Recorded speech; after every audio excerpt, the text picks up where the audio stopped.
अस्सी स्थित काशी सुमेरु पीठाधीश्वर शंकराचार्य नरेंद्रानंद सरस्वती महाराज ने महाकुंभ के दिव्यता का महात्म्य बताते हुए कहा कि कुंभ ज्ञानामृत है, चरणामृत है, वचनामृत है।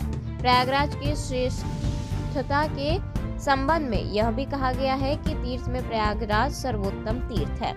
को कही सकई प्रयाग प्रभाव कलुष पुण्य कुंजर मृगराव, अर्थात पापों के समूह रूपी हाथी के मारने के लिए सिंह रूप प्रयागराज का प्रभाव, महत्व व महात्म्य कौन कह सकता है।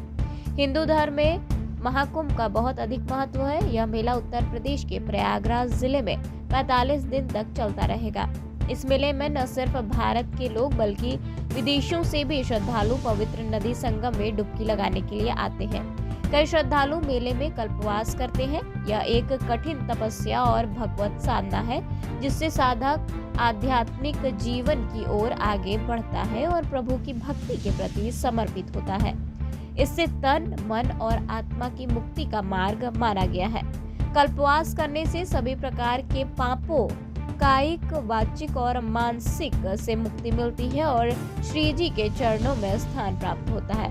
महाकुंभ पर बंगाल की मुख्यमंत्री ममता बनर्जी के मृत्यु कुंभ वाले बयान पर कड़ी आपत्ति जताते हुए सरकार से ममता बनर्जी के इस बयान पर कड़ी से कड़ी कार्रवाई की बात कही और भविष्य में अपनी राजनीति के लिए सनातन धर्म का इस्तेमाल करने वाले राजनेताओं को सचेत करते हुए कहा कि सनातन धर्म ही महानता, विशालता, दिव्यता को न जाने वाले अज्ञानी सनातन धर्म में दोष ढूंढते हैं जो कि स्वयं अपने पतन का मार्ग प्रशस्त करते हैं। महाकुंभ में विकास सिर्फ संगम तट के किनारे ही नहीं बल्कि पूरे संगम नगरी में दिखाई दे रहा है। रेलवे स्टेशन, बस स्टैंड, सड़कें, चौराहे, बिजली खंभे, होटल से लेकर हर उस चीज को दुरुस्त किया जा रहा है जिससे महाकुंभ में आने वाले को असुविधा ना हो। पौष पूर्णिमा से माघ पूर्णिमा तक संक्रांति तो संक्रांति, माघ मकर रब गति जब होई, तीरथ पति ही आए सब कोई, देव धनुज के नर नर बेनी, सादर मज्जहि सकल त्रिवेणी। एक टाइम फलाहार या अन्नहार और 3 टाइम स्नान, भूमि में शयन और एक व्रत लेकर, नियम लेकर, ऐसे 12 वर्ष जो 12 महीना कल्पवास करता है तो उसका करोड़ों वर्षों का जो चतुर्युगी है, 4,32,000 का कलयुग है, उसका दुगना है एक तरह से द्वापर, उसका तिगुना जो है त्रेता है और उसका जो चतुर्गुणा है, ऐसे 4 का चतुर्गुणा कर दे तो 1 युग होता है। ऐसे जब चतुर्युगी बीतती है तो ब्रह्मा का 1 दिन होता है।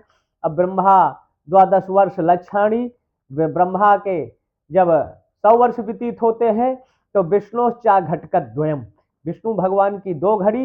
अब विष्णु 12 वर्ष लक्षाणी रौद्रम क्लार्ध मुच्यते, जब विष्णु के 12 लाख वर्ष व्यतीत होते हैं तो शिव का 1 प्रार्ध होता है। ऐसे कल्पना कर लिया जाए तो जो 1 मास तक गंगा यमुना के मध्य में नियम से रहकर कल्पवास करते हैं तो उनका अरबों वर्ष एक तरह से दिव्य सत्यलोक की प्राप्ति होती है। 2 इमो पुरुषो लोके सौर मंडल भेदनो परिव्राज योग युक्त से, जो परिव्राज योगी है युद्ध में सीने में गोली खाकर या शत्रुओं को सुलाकर सूर्य मंडल का भेदन करते हुए सत्यलोक की प्राप्ति करता है, या जो कल्पवासी 12 वर्ष करता है तो सत्यलोक का अधिकारी होता है, जिसको उपदेश शास्त्री 1000 श्लोकों में व्यास जी ने कहा है। पंचयोजन विस्तारणम, 5 योजन क्षेत्र में मतलब 25 किलोमीटर क्षेत्र जो त्रिवेणी का पंचकोशी कही गई है, उसके क्षेत्र में 12 माधव है। त्रिवेणी माधवम सोमम भरद्वाजम च वासुकिम वंदे अक्षय बटे शेषम प्रागम तीर्थनायकम, जो तीर्थ है वहाँ के उनका दर्शन करते हुए वहाँ रहकर वास करता है।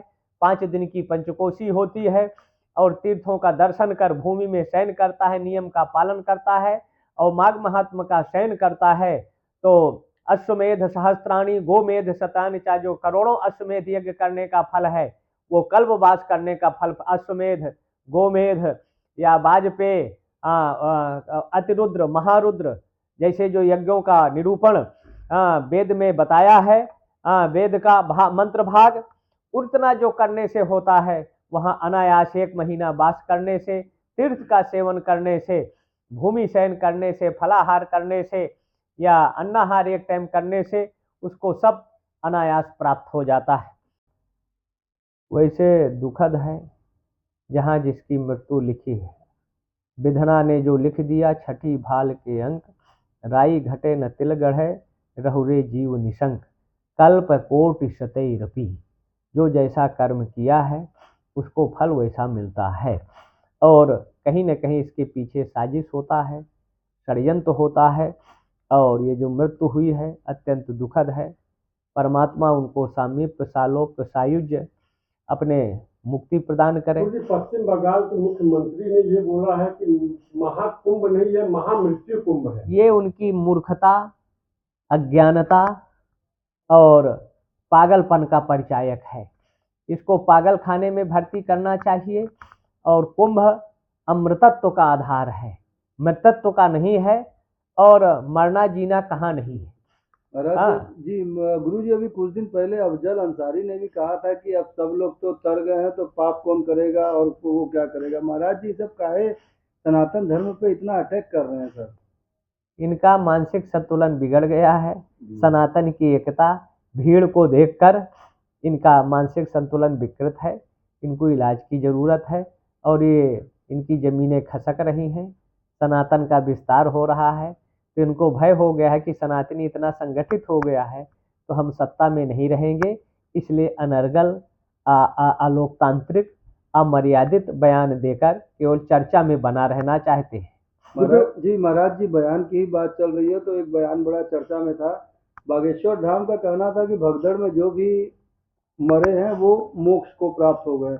इस पे शंकराचार्य ने कहा था कि उनको भी ढकेल दिया जाए। अब गुरु जी इस पे आप क्या कहेंगे? कितना ये दोनों का बयान शास्त्रीय है, अमर्यादित है, अलोकतांत्रिक है, अव्यवहारिक है। गुरुदेव, देश के 4 जगहों पे कुंभ होता है, उज्जैन, हरिद्वार, नासिक और प्रयाग। प्रयाग का कितना महत्व है कुंभ के लिए? प्रयाग सप्तपुरियां हैं, अयोध्या, मथुरा, माया, काशी, कांची, अवंतिका, पुरी, द्वारावती चैवे सप्तैते मोक्षदायिका। ये सप्तपुरियां मोक्षदायक हैं। लेकिन इन सप्तपुरियों का जो राजा है, सम्राट है, वो तीर्थराज प्रयाग है। इसलिए प्रयाग अलौकिक है, अद्भुत है, अद्वितीय है, वो अवर्णनीय है। जहाँ सृष्टि में जब प्रलय होता है तो भगवान बाल मुकुंद बट वृक्ष के पत्ते में समाहित हो जाते हैं और अपना अंगूठा चूसते हैं। वहीं फिर मार्कंडेय जी आते हैं, उसी बट वृक्ष में अपनी नाव बांधते हैं। अब विभिन्न जड़ी बूटी अन्नों को लेकर प्रलय का भी दर्शन कराता है। इसलिए प्रयाग में जो अक्षय बट है उसका कभी क्षय नहीं होता। अंग्रेजों ने जलाना भी चाहा लेकिन वो जला नहीं, आज भी अक्षुण्ण है, अद्भुत है, अद्वितीय है। अक्षय बट के दर्शन मात्र से ही जहाँ गंगा और यमुना की तरंगें बीच लहरिम, जो व्यक्ति का जन्म जन्मांतर कल्प कल्पांतर युग युगांतरों का विद्या ज्ञान है, भिद्यते हृद ग्रंथि छिद्यते सर्व संशया। स्नान करने से अविद्या का नाश होता है, सहसा ज्ञान की प्राप्ति होती है और मुक्ति का मार्ग प्रशस्त होता है।